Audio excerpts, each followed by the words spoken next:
Assalamualaikum students, welcome to my channel Inventing Stack।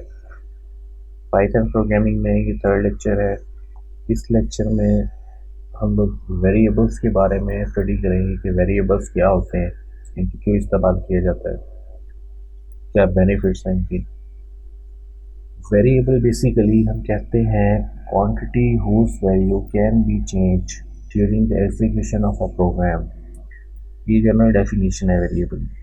एक quantity है जिसकी वैल्यू को हम रन टाइम पर यानी एग्जीक्यूशन टाइम से मुराद क्या होता है, जब आपका जो सॉफ्टवेयर है वो रनिंग में होता है, चल रहा होता है, जब आप उसको यूज़ कर रहे होते हैं, उस वक्त अगर हम उस क्वांटिटी की वैल्यू को चेंज कर सकें, कम या ज़्यादा कर सकें, तो उसको बेसिकली हम वेरिएबल कहेंगे। क्योंकि इसके अगेंस्ट हम कहते हैं, आपने सुना होगा कांस्टेंट।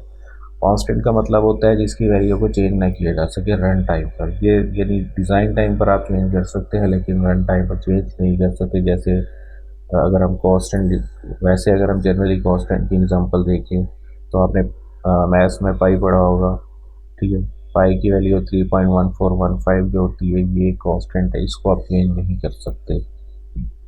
तो जिन चीज़ों को हम चेंज कर सकते हो, जिनकी वैल्यूज़ को हम चेंज कर सकते हो, उसको हम बेसिकली वेरिएबल कहते हैं। वेरिएबल, उसके अलावा अगर हम इसकी जनरल एग्जांपल देखें, हम कहते हैं कि वेरिएबल जो है ना वो एक कंटेनर की तरह है। कंटेनर से मुराद आपने देखा है कि ये बड़े बड़े कंटेनर्स होते हैं, ये किस लिए इस्तेमाल होते हैं। डेफिनेटली इसके अंदर जो है वो गुड्स होते हैं, चीज़ें होती हैं, सामान होता है जिसको ये कंटेन करते हैं, अपने अंदर रखते हैं, ठीक है। और वो हिफाजत से जो है वो एक जगह से दूसरी जगह पहुंचा देते हैं। तो इसी तरह से वेरिएबल जो है ये भी कुछ वैल्यूज़ को अपने अंदर स्टोर कर लेते हैं। तो इसी वजह से वेरिएबल को कंटेनर के तौर पर देखा जाता है कि वेरिएबल एक जो है वो लाइक का कंटेनर है कि जो भी हम वैल्यू इसको असाइन करते हैं ये अपने अंदर उसको स्टोर कर लेता है। अब वेरिएबल्स जो है जब हम डिक्लेयर कर रहे होते हैं, यहाँ तक आप लोगों को उम्मीद है कि क्लियर हो गया होगा कि ठीक है, एक वेरिएबल क्या है कि इसकी क्वांटिटी को हम चेंज कर सकते हैं रन टाइम पर। उसके अलावा वेरिएबल बेसिकली एक कंटेनर की तरह है जिसके अंदर हम वैल्यूज़ को स्टोर करते हैं। और वेरिएबल जब हम इनिशियलाइज डिक्लेयर कर रहे होते हैं तो ये मेमोरी में जाकर जो है वो रिज़र्व कर लेता है उस उतनी जगह को। यानी यहाँ पे मेमोरी से मुराद रैम है कि जब भी हम वेरिएबल डिक्लेयर करते हैं तो ये रैम के अंदर उतनी जगह से मुराद कि अगर वेरिएबल इंटीजर टाइप का है तो वो 4 बाइट्स को स्टोर कर लेगा, ठीक है। फ्लोट है वो भी 4 बाइट्स हैं। इसी तरह से स्ट्रिंग है, डबल है, इस तरह की जो भी वैल्यूज़ होती हैं उसके अकॉर्डिंगली कि वो कितनी स्पेस जो है वो अपने पास रखता है, उतनी स्पेस को वो रैम में जाकर स्टोर जो है वो रिज़र्व कर लेता है, ठीक है। और उस मेमोरी एरिया का नाम जो होता है वो उस वेरिएबल के मुताबिक हो जाता है। जैसे आप लोग यहाँ पे देखिए स्लाइड के अंदर, यहाँ पे ऑफिशियल नेम से मैंने एक वेरिएबल डिक्लेयर किया बनाया हुआ है। तो ये ऑफिशियल नेम जो है ये मेमोरी में जाकर एक एरिया बन जाएगा जिसके अंदर उस एरिया का जो नाम होगा वो ऑफिशियल नेम होगा। और ये बेसिकली इक्वल्स टू ऑपरेटर, ये असाइनमेंट ऑपरेटर कहलाता है, ठीक है। इसका मतलब होता है कि हम राइट हैंड साइड वैल्यू को लेफ्ट हैंड साइड पर जो है वो असाइन कर रहे हैं, दे रहे हैं, ठीक है। तो यहाँ पे मैंने ये इन्वेंटिव स्टैक लिखा हुआ है, ये बेसिकली क्या है, वैल्यू है। ये जो डबल कोटेशन है ये शो कर रहा है कि ये स्ट्रिंग है। इससे पहले अगर आप लोगों ने कोई प्रोग्रामिंग लैंग्वेज पढ़ी है जैसे कि C++, तो आपने देखा होगा कि वहाँ पे जब भी हम वेरिएबल को डिक्लेयर करते थे तो उसके साथ एक जो है वो एक प्रीफिक्स यूज़ करते थे जिसको हम कहते थे डेटा टाइप।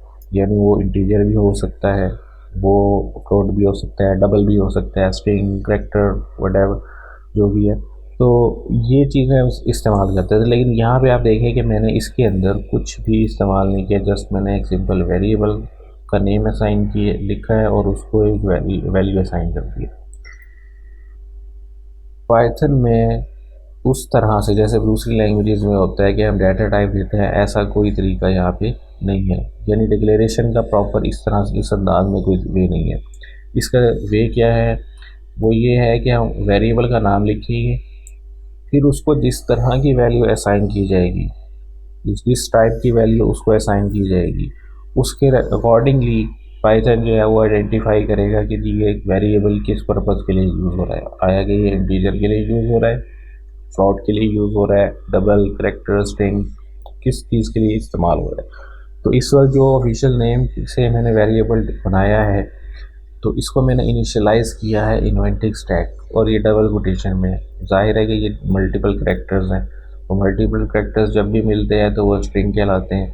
तो और उसमें इस तरह से जो डबल कोटेशन आता है, अब स्ट्रिंग इसको जब हमने इन्वेंटिव स्टैक असाइन किया है तो अब पाइथन को ऑटोमेटिकली आइडेंटिफाई हो जाएगा कि ये जो ऑफिशियल नेम का वेरिएबल है ये बेसिकली स्ट्रिंग टाइप का है। ठीक है, तो अगर हम इसको 1 2 3 कुछ भी असाइन करते थे, 1 असाइन करते थे, 10 असाइन करते थे, तो इसको पता लग जाता था कि ये इंटीजर टाइप का है। ठीक है, 10.5 कर दिया तो इसे फ़ौरन आइडेंटिफाई होगा कि ये क्या है, फ्लोट टाइप वेरिएबल। तो उम्मीद है यहाँ तक आप लोगों को क्लियर होगा। तो जब हम वेरिएबल जो है वो डिक्लेयर करते हैं तो उसके कुछ रूल्स भी होते हैं जिनको हमें फॉलो करना पड़ता है। तो फर्स्ट में अगर हम देखें तो फर्स्ट वेरिएबल बेसिकली वो कहते हैं फर्स्ट पॉइंट में कि variable name must start with letter और अंडरस्कोर फैक्टर, यानी आपका जो वेरिएबल है या तो ये अंडरस्कोर से स्टार्ट हो रहा हो या फिर लेटर से स्टार्ट हो रहा हो। जैसे अब हमने ऑफिशियल नेम लिखा है, यहाँ पे देखिए हमने फर्स्ट करेक्टर का लिया। ठीक है, variable name can not start with a number, आप नंबर से साइन नहीं करते, यानी अगर मैं यहाँ लिख देता 5 ऑफिशियल में तो वो रॉन्ग हो जाता, वो गलत हो जाता। इसके अंदर हम तो जो है वो नंबर से इसको स्टार्ट नहीं कर सकते। Variable names are case sensitive. ठीक है, ये केस सेंसिटिव होंगे। नेम नेम एंड नेम, ये 3 एग्जांपल्स मैंने लिए। पहला स्मॉल है कंप्लीट, दूसरे में फर्स्ट फैक्टर कैपिटल है और थर्ड में तमाम जो फैक्टर्स हैं वो कैपिटल है। तो ये केस सेंसिटिविटी का मतलब ये होता है कि इसके अंदर पाइथन में जो है बेसिकली वो केसेस के मामले में सेंसिटिव है। यहाँ पे कैपिटल और स्मॉल डिफरेंट केसेस कंसीडर किए जाते हैं, यानी हमने ए लिखा है स्मॉल में और ए लिखा है कैपिटल में, तो दोनों ए डिफरेंट कंसीडर किए जाएंगे अकॉर्डिंग टू द जो हमारे पास रूल्स होते हैं। ठीक है, उनकी वजह से जो है हम लोग इसको अलग से आइडेंटिफाई करेंगे। तो इसमें ये नहीं होगा कि आप ऊपर तो नेम यूज़ कर रहे हैं कि स्मॉल के साथ, ठीक है, नीचे जाके आपने एन कैपिटल कर दिया है तो वो एरर जनरेट करेगा। उसकी रीज़न ये होगी कि उसको जो नीचे आपने नेम यूज़ किया है ना, वो कहेगा कि ये जो वर्ड आप यूज़ कर रहे हैं ये अभी तक आपने इस्तेमाल ही नहीं किया अपने कोड में, ना आप यूज़ ही नहीं कर रहे इसको, तो यहाँ पे आप कैसे इसको जो है वो यूटिलाइज़ करवाना चाह रहे हैं। तो इस चीज़ का आप लोगों को ध्यान रखना होगा कि केस सेंसिटिविटी की वजह से स्मॉल और कैपिटल में डिफरेंस है। तो अगर ऊपर आपने स्मॉल यूज़ किया तो नीचे भी वैसे ही यूज़ करना है, ऊपर कैपिटल है तो नीचे भी कैपिटल इस्तेमाल करना है। फोर्थ में है कि variable name can only contain alphanumeric characters and underscore. Alphanumeric है तो आप अंडरस्कोर यूज़ करेंगे, जैसे ये कैरेक्टर है, अगर आप शुरू में ले जाते हैं इस कैरेक्टर को, ठीक है, तो ये वैलिड होगा। ठीक है, इसको एक्सेप्ट किया जाएगा। इसी तरह से अगर आप इसके अंदर शुरू में नहीं, मैं आपको फिर बता रहा हूँ कि जो न्यूमेरिक कैरेक्टर्स हैं वो शुरू में आप नहीं लेकर आएंगे, लेकिन जो एक तो इसमें स्पेशल कैरेक्टर्स जो है वो आप यूज़ नहीं करेंगे।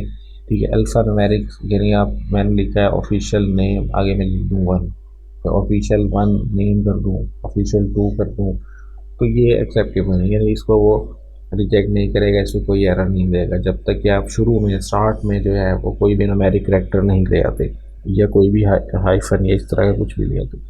तो अंडरस्कोर जो है वो यूज़ कर सकते हैं आप शुरू में। ठीक है ना, अल्फ़ा न्यूमेरिक्स में से सिर्फ आप अल्फ़ाबेटिक कैरेक्टर शुरू में यूज़ कर सकते हैं, अंदर या एंड पर आप न्यूमेरिक कैरेक्टर को यूटिलाइज़ कर सकते हैं, यानी अल्फ़ा न्यूमेरिक कैरेक्टर्स का कॉम्बिनेशन आप as a variable name use कर सकते हैं। लेकिन मैं आपको सजेस्ट करूँगा कि आप अल्फ़ा न्यूमेरिक्स जो है उसको अब इस्तेमाल ना करें। ठीक है, उससे आप लोगों को जो है थोड़ी सी परेशानी हो सकती है और ये एक अच्छा तरीका भी नहीं है। या तो आप अल्फ़ाबेटिक्स यूज़ करें या ज़्यादा से ज़्यादा उसके साथ आप अंडरस्कोर यूज़ करें बस। उसके अलावा आपने बीच में ये जो न्यूमेरिक कैरेक्टर्स हैं ना, इनको यूज़ नहीं करना। ये बेस्ट प्रोग्रामिंग प्रैक्टिसेस में आता है। वेरिएबल डिक्लेरेशन के मेथड हैं, वो कितने हैं? 3 मेथड हैं हमारे पास, कैमल, पास्कल और स्नेक, ये तीन केसेस इस्तेमाल हम करते हैं ज़्यादा जिसको वेरिएबल डिक्लेरेशन के लिए। तो कैमल केस में अगर हम आते हैं तो कैमल केस में हर वेरिएबल का जो फर्स्ट कैरेक्टर होगा वो स्मॉल होगा, बाकी यानी फॉर एग्जांपल आप देखेंगे दो अलग अलग चीज़ें हैं, एक स्टूडेंट और एक नेम। हमने स्टूडेंट नेम एंटर करना है और इसके लिए एक वेरिएबल चाहिए हमें, तो स्टूडेंट नेम को इकट्ठा तो हम लिखेंगे, लेकिन इसके लिए एक और चीज़ हमने यहाँ पे आइडेंटिफाई करनी है कि स्टूडेंट का एस स्मॉल में है और नेम का एंड जो है वो कैपिटल में है। तो ये जो चीज़ होती है, ये जो स्टाइल है कि इसका फर्स्ट वर्ड का जो फर्स्ट करेक्टर है वो स्मॉल में हो और दूसरे जो सेकंड वर्ड है उसका फर्स्ट करेक्टर कैपिटल में हो, इसको हम कहते हैं कैमल केस। ठीक है, उसके बाद आ जाता है पास्कल केस। पास्कल में दोनों वर्ड्स, ठीक है, इनके जो फर्स्ट करेक्टर्स हैं वो कैपिटल में होते हैं। कैमल का फर्स्ट वर्ड का फर्स्ट करेक्टर स्मॉल और सेकंड कैपिटल, सेकंड वर्ड का। इसी तरह से पास्कल केस के अंदर स्टूडेंट यानी फर्स्ट वर्ड और सेकंड वर्ड दोनों का first character capital. Snake case में दोनों वर्ड्स स्मॉल होंगे, ठीक है, लेकिन इन दोनों वर्ड्स के अंदर जो डिफरेंस आएगा वो आएगा अंडरस्कोर। ठीक है, जब अंडरस्कोर, एक तो पूरे के पूरे करेक्टर स्मॉल हो और दूसरा दो वर्ड्स के दरमियान आप अंडरस्कोर लाकर डिफरेंस क्रिएट करेंगे, इसको हम कहते हैं स्नेक केस। तो आप इन तीनों में से जो आपको पसंद है, जिसको आप इजी वे में अंडरस्टैंड कर रहे हो, उसको आप जो है आपको लगे कि ये वाला आपके लिए सूट करता है, आप जो है वो उसको यूज़ कर सकते हैं। कैमल केस करना चाहें कैमल केस कर सकते हैं, पास्कल केस करना चाहें पास्कल केस, और स्नेक केस यूज़ करना चाहें तो स्नेक केस कर सकते हैं। इसका थोड़ा सा हम प्रैक्टिकल जो है वो देख लेते हैं। यहाँ से हम एक न्यू फाइल क्रिएट कर लेते हैं किसके नाम से, मैंने बताया था .py लगाना ज़रूरी है। जब तक आप py, ये देखिए, जब तक आप py नहीं लगा रहे यहाँ पे कोई आइडेंटिफिकेशन नहीं है। तो जैसे ही आप .py करेंगे तो py करने से ये देखिए यहाँ पे ये पाइथन का जो है वो आइकन आ गया, तो उसे पता लग गया कि ये पाइथन का कोड है। तो हम यहाँ पे आते हैं और यहाँ पे हम लोग लिखते हैं एक वेरिएबल हम डिक्लेयर कर लेते हैं, उसके साथ इनिशियलाइज करेंगे। मैंने बताया था कि दूसरी प्रोग्रामिंग लैंग्वेजेस की तरह इसका कोई तरीका नहीं है कि हम पहले डाटा टाइप नहीं, बल्कि सिंपल है। आप सपोज यहाँ पे हम लिखते हैं स्टूडेंट, या हम यहाँ पे स्टूडेंट आईडी कर लेते हैं स्टूडेंट, ये मैं कैमल केस देखने यूज़ कर रहा हूँ। स्टूडेंट आईडी, आईडी का आई कैपिटल है, तो स्टूडेंट आईडी इक्वल्स टू, यहाँ पे देता हूँ मैं 10। स्टूडेंट आईडी जो है वो कितने क्या है 10। तो अभी हमने उसे इंटीजर वैल्यू दी है, तो अब वो इसको एज ए इंटीजर ट्रीट करेगा कि स्टूडेंट आईडी जो है कि एक इंटीजर टाइप का वेरिएबल है। इसको हम चेक करते हैं,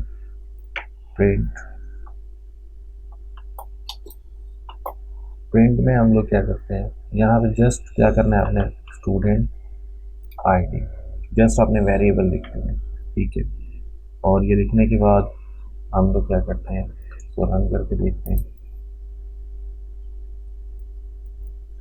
ये 10 हमने उसको असाइन किया था, तो यहाँ पे 10 आ गया। अगर आप इसके साथ कोई मैसेज प्रिंट करवाना चाहें वो भी करवा सकते हैं, तो फिलहाल ये मैंने वैसे ही किया सिंपल। अच्छा, अगर मैं यहाँ पे जाकर 10 के बजाय इसको असाइन कर देता हूँ E5, इसकी जो आईडी है वो क्या है E5, तो अब ये स्ट्रिंग बन गया है, ठीक है, क्योंकि इसमें अल्फा न्यूमेरिक कैरेक्टर्स हैं, एक अल्फाबेट कैरेक्टर है और एक न्यूमेरिक कैरेक्टर है। तो इसको अब देखिए हमने कोई डाटा टाइप यहाँ से चेंज नहीं की, ये पहले इंटीजर था तो अब हमने स्ट्रिंग उसको कर दी है, बल्कि ये खुद इसको आइडेंटिफाई करेगा, ये ठीक है। तो नेम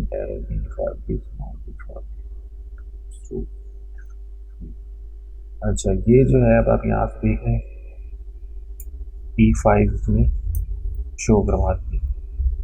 तो ये बेसिकली क्या है हमारे पास, वे है, इससे हमें ये बेनिफिट हो जाता है कि हमें डेटा टाइप देने की ज़रूरत नहीं है, वो इसको खुद से ही आइडेंटिफाई करता है। अगर हम यहाँ पे आप देखें, इसको असाइन करते हैं 10.5.6, ठीक है, तो देखते हैं इसमें क्या करता है। इसने 5.6 हमें दे दिया, ठीक है। तो यानी एक वेरिएबल जब आप डिक्लेयर कर रहे हैं, उसको जब इनिशियलाइज करवाएंगे तब उसको आइडेंटिफाई होगा और खुद आइडेंटिफाई वो कर लेगा कि ये वेरिएबल जो है वो किस टाइप का होता है, ठीक है। तो इसी तरह से ये हमने एग्जांपल ली है इसकी कैमल केस की, ठीक है। अगर मैं इसके स्टार्ट में एस को भी कैपिटल कर दूंगा तो ये एग्जांपल हो जाएगी पास्कल।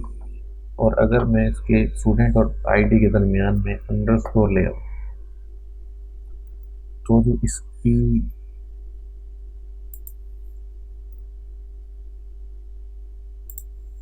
अगर मैं ये चीज़ ले आता हूँ तो आप देख रहे हैं,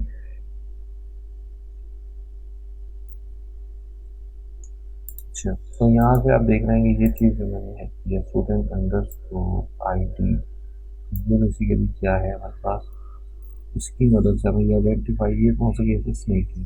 पहले हमने एग्जांपल में क्या किया है, स्मॉल किया था इसको, तो उसे हम कहेंगे कैमल किए, फिर मैंने कैपिटल कर दिया तो उसको हम कहेंगे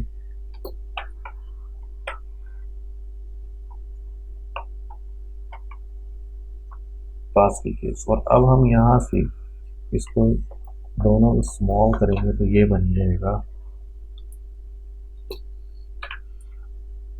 आईडी अंडरस्कोर आईडी। तो ये बेसिकली हमारे पास आ गया स्मॉल केस। तो इस तरह से यानी हम लोग जो है वो इसको इस्तेमाल करते हैं, यूज़ करते हैं। अब इसमें जो आपको बेनिफिट लगे, जिसको आप इजीली आपको अंडरस्टैंड हो रहा है, जो आप समझते हैं कि जब आप कोडिंग कर रहे हो तो उसके अंदर ये जो वेरिएबल स्टाइल है ये सूट करेगा, तो आप उस अंदाज में उस चीज़ को आप पिक कर सकते हैं, ठीक है। लेकिन आपको इन तीनों को आइडेंटिफाई करना ज़रूरी है, बेहतर होता है। आपको पता होना चाहिए कि किस के कैमल केस की क्या पहचान है, उसके अलावा जो हमारे पास स्टेट केस है, पास्कल केस है, उसको कैसे पहचाना जाता है, उसको कैसे आइडेंटिफाई किया जाता है। तो इन तमाम चीज़ों के बारे में आपको पता होना ज़रूरी है। नहीं तो यहाँ तक आप लोगों को क्लियर हुआ होगा। पिछले जो दो लेक्चर्स हैं उनकी भी आपने प्रैक्टिस की, जिनको स्टडी किया होगा आप लोगों ने देखा होगा। तो इंशाल्लाह नेक्स्ट लेक्चर हमारे सब थ्योरी थोड़ी थोड़ी होगी और बाकी सारी कोडिंग प्रैक्टिस होंगी। तो नेक्स्ट लेक्चर में इंशाल्लाह हम जो है वो कोडिंग को इन्हेंस करेंगे, मज़ीद प्रैक्टिस लेकर आएंगे प्रोग्रामिंग में। तो इंशाल्लाह मिलते हैं नेक्स्ट लेक्चर में।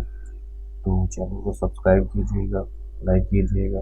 किसी भी किस्म का कोई इशू हो, कोई क्वेश्चन हो, क्वेरी हो, वो आप लोग मुझे ईमेल भी कर सकते हैं और कमेंट्स में भी पूछ सकते हैं। इंशाल्लाह उसका आंसर दूंगा आप लोगों को। तो नेक्स्ट लेक्चर में मुलाकात होगी, तब तक के लिए अल्लाह हाफिज़।